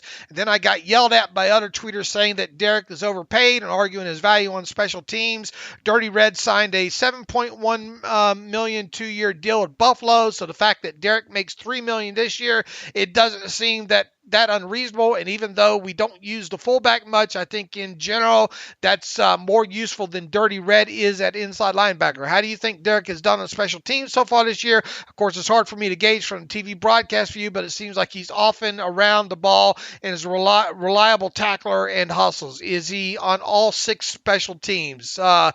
I believe he is a core guy, absolutely. I believe he's, from what I've seen, doing fine on special teams, doing what he's just supposed to do. And in today's NFL, yeah, your top special teams guy is probably going to make around $3 million a year. I don't think he's only on this team because it makes TJ Watt happy. I think that's a nonsense take there. I think people just think that you make that kind of money, you should be on the field more playing fullback. He does not decide when he's out there on the field, so you cannot hold that against him whatsoever there. So I think what he makes and what he gives this team right now, at least in a vacuum, is fine.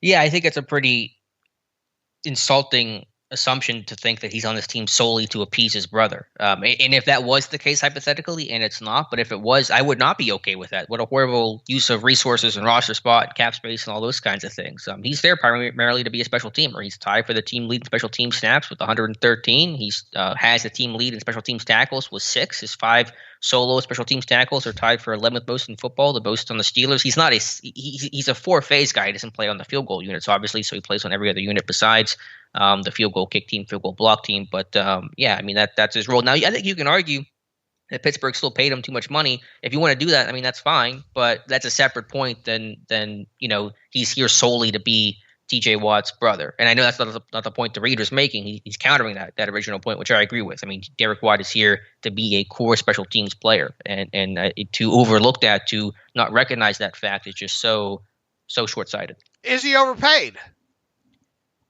I mean, if people want to make that argument, I mean, that's fine. I mean, if people don't want to make that argument, I mean, should he be making $2 million then? I guess. I mean, is that what is his value then? If you want to split hairs over that, I mean, that okay. I mean, I can listen to that, and I think that's a more valid argument. But he's a good special teams player. They used that money on him when they couldn't bring back Dirty Red, and so I mean, I don't lose a lot of sleep over about Derek Watt's salary. I don't either. It's been the furthest thing from my mind right now, and yeah, I don't get the rest of it. I think the emailer has the right attitude concerning him.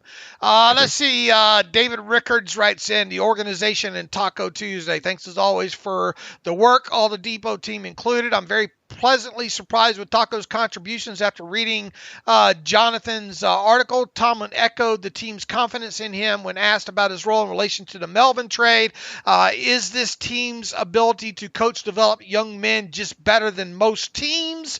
The teams this kid has been with aren't trash organization, but I view the Steelers at the tops in the league in terms of organization and coaching, even possibly better than the likes of KC and Dallas in terms of ownership philosophy. Question: do you think his play in this Cleveland game is an outlier, and maybe disagree with the tone of the article, or do you see these solid plays John referenced and wonder how this kid was about one more free agency period from the CFL? I think Jonathan does fantastic work for the site, but Jonathan is very much a glass half full guy. I don't think that's an insult when it comes to Jonathan and his work on the site there. I think he properly though portrayed, and we talked about this earlier in the show when it comes to Taco's play on in the game against Cleveland. What does it say long term right now? Once again, I think this goes back to some, this is a small sample size here. So I think you take what we saw on the field against the Browns for what it is, but also remember that it's hard to make long-term statements based off of that.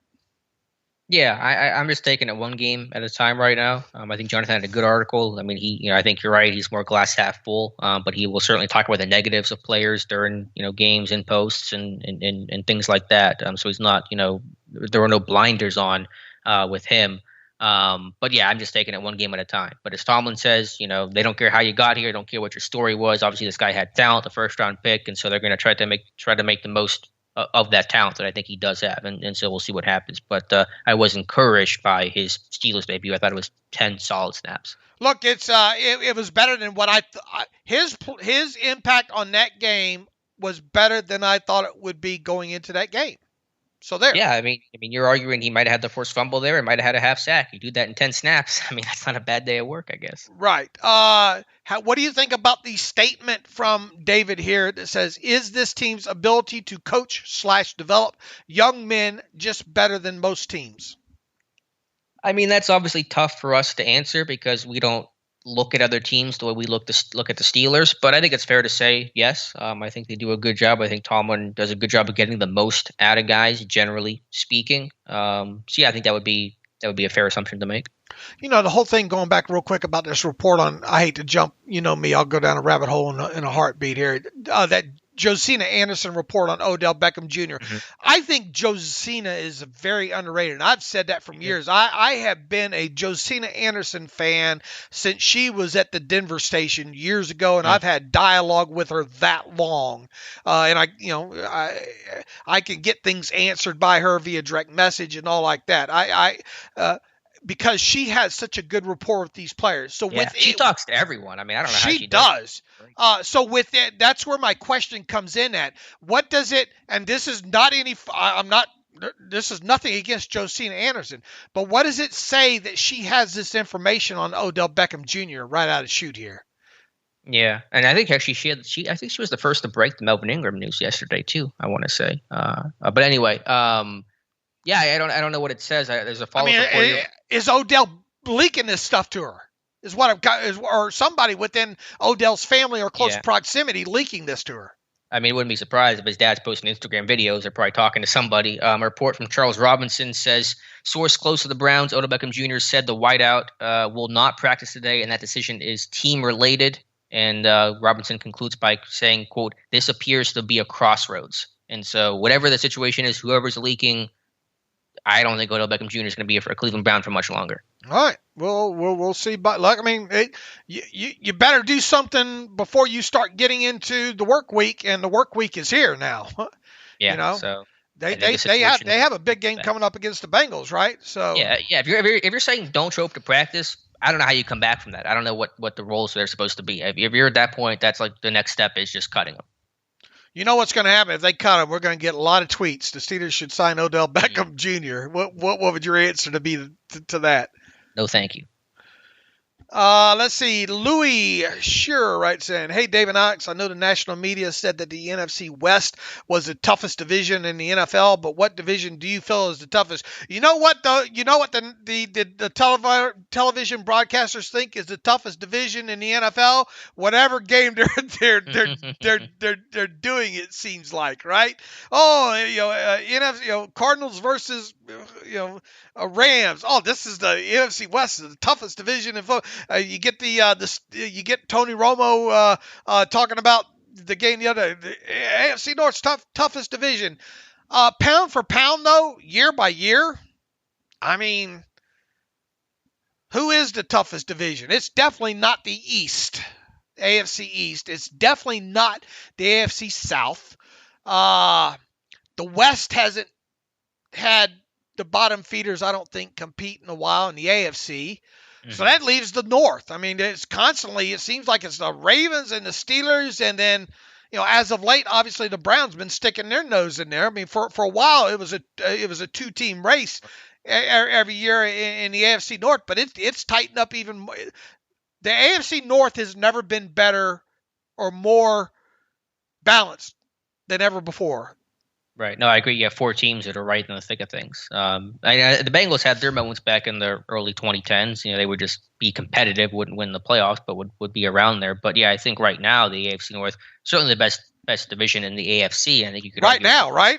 Yeah, right now, and I think you'd maybe argue best division in the entire NFL. I mean, maybe NFC West, maybe, but Seattle's hurting right now, so I might give the edge to the North. Right, and I mean, the NFC East is just Dallas and everybody else over there right now, right? South is not great. I mean, you have Tampa, and then the Saints to a lesser degree. They just lose Jameis Winston for the season. They're in a bad place right now. All right, he says, thanks for all you two and the team at Steelers Depot. Y'all are great. I've been a listener since for years now. Keep up the good work. Thanks, Louie, for the email there. Let's see if we can get one more in here. Chandler Stroud, morning, fellows. Chandler here. I think we already read this the other day here. Being excited, more success offense, newfound consistency in the running game. Also, number 2. I think we already read this the other day there. So I think we've got through. Let me just double check here. Capability when it comes to consistently getting off the field. Let me read this in case we didn't get to it. Morning, fellas. Number 1 being, as a whole, should we be more excited about what seemed to be more of a success as an offense as a whole, or the newfound consistency in the running game? Also, number 2, we did answer this, didn't we? Defensively, as worried about defense as we have been in prior weeks, is yesterday sort of an example of the Browns being slightly wounded, especially at quarterback, or did defense show its true capabilities when it comes to consistently getting off the field? Love to get your thoughts. Chandler, here's the thought about the Steelers defense the other day. The Browns, they played very, very well against the run. Kudos to that. It was a huge point and factor that played into that game. Conversely, as we talked about several times, the Browns left some passing plays on the field, I thought. Mm-hmm. Yeah, I agree. They did, but I was just overall impressed with the Steelers' defensive performance. You hold any team to 10 points like that, number 1 rushing attack, to being pretty pedestrian. I don't care what the opposition did or did not do. I think Pittsburgh played really well. Also, Chandler, you talk about newfound consistency in the running game. That's huge, and that's one thing that had to happen for this team to be able to compete on a week-in and week-out basis. And really for the last, I guess you could say, 3.5 games, we've seen this moving in the right direction with the running game. Now, however, we got to see better. We got to see chunk plays. We got to see this team be able to push the football down the field more consistently in chunks. And I think you're fooling yourself if you're going to continue to get more of these throw short, run long situations. My biggest concern about this offense right now, where it sits, is these interceptable balls being intercepted like they probably should be, and B, the inability still of this team to be able to push the football down the field and get chunks. 15 points is not going to be enough on a week-in, week-out basis. 20 points is not going to be enough on a week-in, week-out basis. They've got to start moving the football more in chunks and put more points on the board. Yeah, 100%. Got to get big plays. And they won't be able to do that without running the football well. So it's good that the running game is going in the right direction. Carry on, Alex. Steps in the right direction is all I'm going to say. That's where this team's at right now. Okay, that's it. We are about hour 45 into this, so about normal here. We will be back on Friday talking Bears preview. We'll see what all has transpired with the injury report since then. The coordinators will have talked by then, so I'm sure we'll be recapping that as well too. Anything else, Dad? We got a lot done today, Alex. Yeah, I was going to say 2 quick things. I was going to post a question really quick. Any chance the Steelers claim Deshaun Jackson if they get the opportunity to? He's on waivers now. Man, I just think I wouldn't hate to see it. I just wonder about some of the things that he said in the past and just, not being the ideal kind of type player. But he can run. He can run. You know how I feel about that. I'd be there for it. I'll sign up for it. I'm not convinced it happens. Yeah, I got you. I was going to say one other just quick thing here. I don't want to make this all after school special, but just in the light of that tragic Henry Ruggs news yesterday, just for listeners, I know people can't call Ubers for free the way that probably Ruggs could, but just don't drink and drive, man. Call an Uber. Get home safe. Don't put yourself and other people at risk with a tragic situation. So just wanted to make mention of that because of how just horrible that whole situation is. This happening in Vegas too hits a little bit closer to home, obviously, with me living here. But it's a miracle I'm alive. The bad decisions I've made, similar to the one that Henry Ruggs III made. So I am incredibly blessed, and really, I mean, I've I've had some incidents, too, that not proud of being behind the wheel like that. So yeah, learn from that lesson there. The decisions that we all make, minor decisions, day to day, just one decision can greatly impact your life. The rest of it, and somebody else's life, unfortunately, as well too. There, so Alex, good on you there, and definitely look, nobody's perfect in this world. I definitely don't claim to be. Once again, I have made those type of mistakes that Henry Ruggs III made, and it's unfortunate that his turned out the way that it did. Don't put yourself in that situation. Get an Uber, get a ride. Don't get behind a motor vehicle impaired. Absolutely. All right, guys, we'll be back on Friday. Talk Bears. Hopefully have a beat writer, and Dave can close things out. All right, you can follow me on Twitter at Steelers Depot. Follow Alex on Twitter at Alex_Cazorla. Follow the show at Terrible Podcast. Email the show, theterriblepodcast@gmail.com. If you like what we do and want to donate to the cause, go to SteelersDepot.com. Hit that donate button up right navigational bar. Also, if you'd like an ad-free version of this site, go to SteelersDepot.com. Hit the ad-free button up right navigational bar for $25 for 1 calendar year. You can have an ad-free version of the site. We hope to offer up a few updates related, site-related functional building, maybe here in another week or two. So be on the lookout for that as well too. So until Friday, thanks for putting up with my stuttering and all like that. As always, thanks for listening to the Terrible Podcast with Dave and Alex.